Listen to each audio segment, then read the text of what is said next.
तर नमस्कार मित्रांनो, तुम्हाला तर माहितीच आहे तुमच्या भावाचा म्हणजे विषय लय हार्ड आहे. त्याच्यामुळे नाही का आपल्याकडे क्रेडिटचं कार्ड पण नाही. त्याच्यामुळे पैशाचं जुगाड इकडून तिकडून लावायला तर लय नियोजन अवघड होतंय. आणि त्याच्यात गणपती येतात म्हणलं फिरायचं बी नियोजन करायचं होतं. यायला म्हणलं जाऊ द्या आता पैसे वाचवण्यासाठी म्हणलं चला आज मॅगीचं नियोजन लावून टाकू. डायरेक्ट 15-15 रुपयाच्या 2 मॅगी घेतल्या आणि त्याचसोबत तोंडी लावायला एक केक बी घेतला.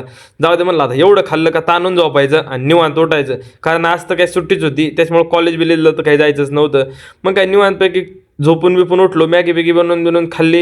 यायला आता म्हणलं काय करा काय करा, तर असंच म्हणलं फिरून यावा. तेवढ्यात मागच्या रूममध्ये जाऊन बघितलं तर ह्याला ते भांडे पडलेलेच होते. ह्याला म्हणलं आता हे आधी घासून टाकावं लागतं, नाही तर परत रूममेट बॉम्बाल त्यानं ती गोष्ट वेगळीच आहे. मग काय पटापटा घेतली घासणी, पटापटा घेतली भांडे घासून. तुमचा भाऊ भांडे घासायला वेळेला एक्सपर्ट आहे, त्याच्यामुळे तर काही विषयच नाही. त्याच्यामुळे मग काय दोन्ही केटल बिटल आणि आपण ज्याच्यात खाल्लं होतं ते पात्र भांडं ते आपण धुवून बिवून घेतलं आणि म्हणलं ह्याला जावा कुठंतरी फिरायला. फिरायला जायचं म्हणलं का पैसे खिशात लागतात, त्याच्यामुळे म्हणलं यायला चला ईदच कुठंतरी फेरफटका मारून येऊ. त्याच्यामुळं निघलो आपण, डायरेक्ट काढला मोबाईल. आपलं म्हणजे कसं आहे, मोबाईल उघडला का कंटेंट चालू, मोबाईल उघडला का कंटेंट चालू. त्यात कंटेंटला तर इतकी तारांबळ चालू आहे ना, कुठं भेटतच नाही. अशी गंमत आहे बा. जाऊ द्या, तिथं मोबाईल नीट होणार नाही असं तर आपल्याला पहिल्यापासूनच वाटत आहे. त्याच्यामुळे काय करावं काय नाही आपल्याला कळणार बा.